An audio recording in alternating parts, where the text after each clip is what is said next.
of 8th of August 2008. Billions of people across the world hooked onto the TV screens. 91,000 people gathered inside the Bird's Nest Stadium in Beijing, China. Thousands of world's top athletes from over 200 nations came together under one roof. And there I was, clad in a beautiful green sari, ready to walk in the parade of nations. And as I saw the Tiranga in front of me, I felt chills down my spine. And suddenly, at that moment, I realized this was it. This was the biggest sporting spectacle across the world, once every 4 years, and I had made it. It was the Olympic Games.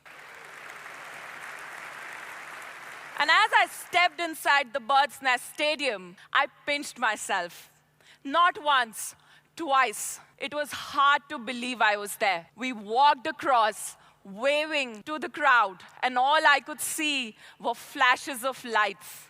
And within that moment, those 12 years of hard work all came flashing across my mind. Practicing every day at 5:30 a.m. in the morning. The hard work, the toil, the sweat, and many times the blood. It all came flashing inside my mind. And that is when it felt all worth it. And that was it, when I had made it. With the top athletes in the world, the only woman to represent India at the 2008 Beijing Olympics in table tennis. I was there. But when I started playing table tennis back in 1997, I was a little plump, very little kid from Delhi who also liked cartoons and loved going to school. I had a very unique love-hate relationship with the sport.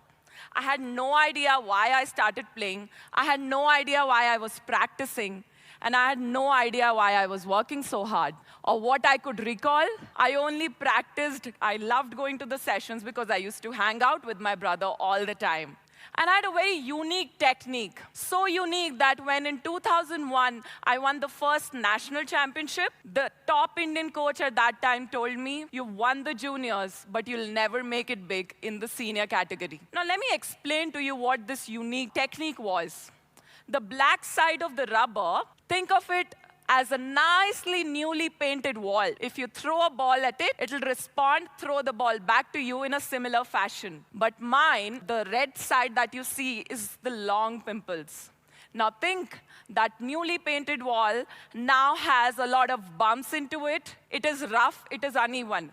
Throw a ball back at it, and you don't know how the ball will come back. These long pimples of mine would produce an opposite effect of whatever you throw at it and send the ball wobbling back to the opponent. So much so to produce a surprise element. And the technique was so unique that very few players across the world would use it. Thus, for me and my coach, there was no norm. There wasn't a set way to play this. There weren't any YouTube videos to watch. There weren't any role models to emulate. And thus, we had to innovate. We had to learn our own technique. We had to craft our own journey. And me and my coach set on this journey, which was so unique, which was so unknown and unheard of. Never ever. But we held that belief, and we knew we would do it. In the next 7 years, I went on winning more national championship titles and 3 times a runner-up. In no time, I became the top junior table tennis player in the country. I also represented Asia at the World Cadet Challenge and won a gold medal in doubles partnering a Korean. But while we were set on this journey, life was so not normal. There were no time to invest in friendship. At school, my classmates even forget that I existed. Even on tour, at that time, it was dominated by players from states like Bengal, Maharashtra, and Tamil Nadu. And here there was this girl with this unique technique, curly hair, ready to rock on, who just became the topmost junior player in the country from Delhi. It was leading a very lonely, secluded life. But I was there because of the backing of an excellent support system of my parents, my coach, and my family. I have two elder brothers, but I was the favored kid. And this favored kid, who had no clue what I was doing back in 1997, soon set her eyes on the Olympics. In 2008, when I finally made it, that's when I realized how far away we were from winning an Olympic medal. I lost the first round there at the Olympics to a Chinese from Australia. And that's when I realized the magnitude of my achievement. For a girl at that time to make it to the Olympics was itself a dream come true.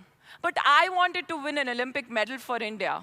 But the harsh reality was losing in the first round, that I was very, very far away from it. But I set my eyes on it, and I said I wanted to break the glass ceiling, and I wanted to be the one who's never done that. I wanted to do the unknown, the unthinkable. Moving ahead, well, life is unexpected. Things don't go how you think it would go. Then what happened is something which shook me. In January 2009, back of playing the Olympics and winning the gold at the Commonwealth Youth Games, at the national championship, I lost in the pre-quarterfinals. And sport is very cruel, you know. When you lose, you don't lose in isolation. You lose in a packed stadium. And when you're the topmost player in the country, people love it when you lose. Who doesn't like an underdog story? Even the press writes you off. And for the one who loses, it's humiliating. Every single competitor of yours out there is loving your loss. Soon, I was thrown out of the Indian team. I fell outside of the top 16 in the country. I cried. I cried so hard, and I cried more. I cried so much that I couldn't cry anymore.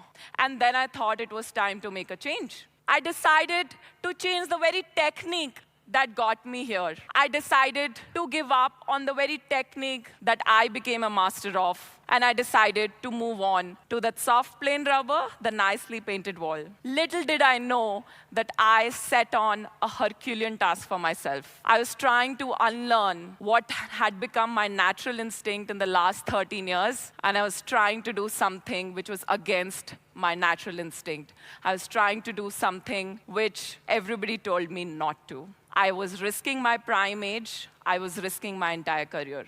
But I was committed. And that's when I thought to myself that this is the time I need to make a comeback. And I set on a journey. I worked hard like never before. I practiced 4 sessions every day. I did everything possible that I knew and I could do to make a comeback. I worked with a psychologist. I worked on video analysis. That plump little kid was not plump anymore. I was my fittest self. But then destiny had some other choices. They had some other plans for myself. I rose up to the number 5 player in the country, but that was not it. I could not cross the quarterfinal mark. And that is when, in October 2012, I wanted to finally give up. I wanted to stop being Neha Aggrawal, the athlete. I wanted to give up the only thing I ever knew was playing table tennis and doing it the best. I wanted to finally give up. I had no idea what would I do if I don't play table tennis, but I knew that this is what I don't want to do.